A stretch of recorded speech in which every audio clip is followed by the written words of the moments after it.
రాలు తన పెరిమిటికి కిరీటము, సిగ్గు తెచ్చినది వాని ఎముకలకు కుళ్ళు. చాలండి.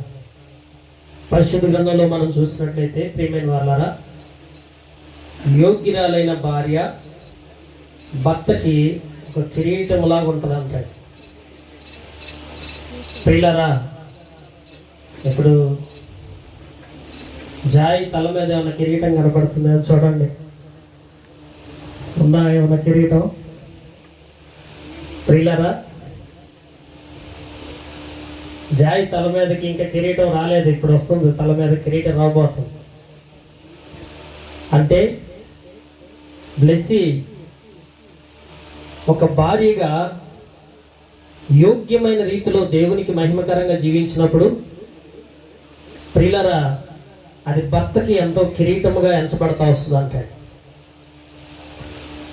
అంటే ఈ స్త్రీ యొక్క యోగ్యత లేఖనాల్లో మనం చూస్తే అబీగయిలు గురించి చెప్పబడుతూ వచ్చింది. అబీగయిలు యోగ్యురాలు. యోగ్యమైనటువంటి స్త్రీలను మనకి వివాహంలో మనం ఎప్పుడైతే ఒక భార్యగా మనం వాటి అనుభవంలో కలిగి ఉంటామో ప్రియులారా, దేవుడు మనల్ని ఎంతగానో దీవించడం ప్రారంభిస్తూ వస్తాడు. అందుకనే సిగ్గు తెచ్చినది ఎముకలకు కుళ్ళు.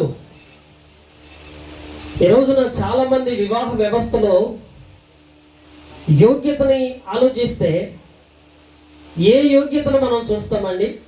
సహజంగా మంచి చదువు కావాలి, అందం కావాలి, అలాగే డబ్బు ఆస్తి బాగుండాలి, ఇవే కదా మనం చూసేటువంటి యోగ్యతలు.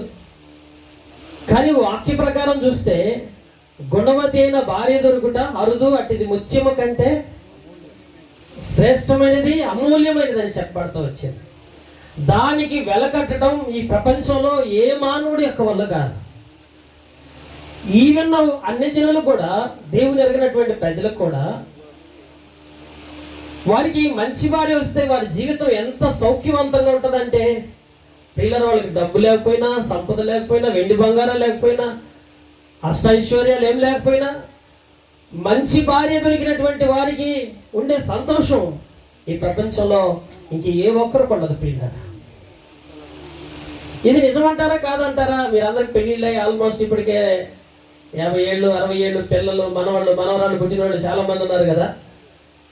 ఈ మాటని ఎంతమంది అంగీకరిస్తారు అంటే చాలా మంది అంగీకరిస్తారండి.